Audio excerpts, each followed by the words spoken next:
بالوالدین احسان زندہ تا بھی احسان کرو، دنیا تو چلے گئے تا بھی احسان کرو، اور جنہاں دے زندہ تو سنو نعمت سمجھو، تو پتہ ہی کوئی نہیں، سان پتہ ہی نہیں ہے، معرفت نہیں ہے کتنی اللہ دیا نعمتاں ساڈے تے نازل ہو رہی ہیں، جس دی وسیلہ اور جس دی وجہ ساڈے والدین ساڈے مکتب دا بہت بڑا نام علامہ ہلی، والدہ دنیا تو چلی گئی،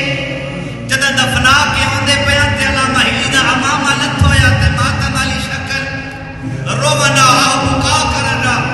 شاگرد قریب آئے، اصحاب ساتھی دوست قریب آ کے حضرت قبلہ تہاڈا مقام و مرتبہ بہت زیادہ ہے، صدی دے اتنے بڑے مجتہد ہو کے تساں رو رہے ہو، آؤ بکا کر رہے ہو، والدہ 90 سال دی ہن، بزرگ ہو گئی ہن، موت انہاں دی قریب آئی، آج نہیں تے کل انہاں چلیا جانا ہے، وقت بھی روندے پے ہو، عجیب محسوس پہ ہوتا ہے، اتنی بڑی شخصیت گریہ کر رہی ہے کہ انہوں نے فرمایا، علامہ ہلی نے فرمایا، او میرے محبو جان لو میں اس گل تو نہیں پیا روندا جو میری 90 سال دی والدہ دنیا تو چلی گئی ہے، بلکہ اس گل تو پیا روندا جدا ہلی تے مصائب دے پہاڑ ہوندے ہن، دو ہاتھ بلند ہوندے ہن، وہ پہاڑ ترٹ ویندے ہن، روندا اس واسطے پیا آئی تو بعد انہاں پہاڑاں دا مقابلہ کون کرے؟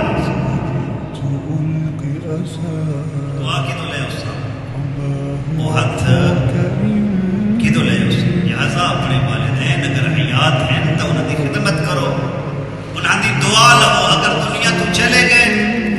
انہوں نے واسطے ان کی قبر دی زیارت، انہوں نے واسطے تلاوت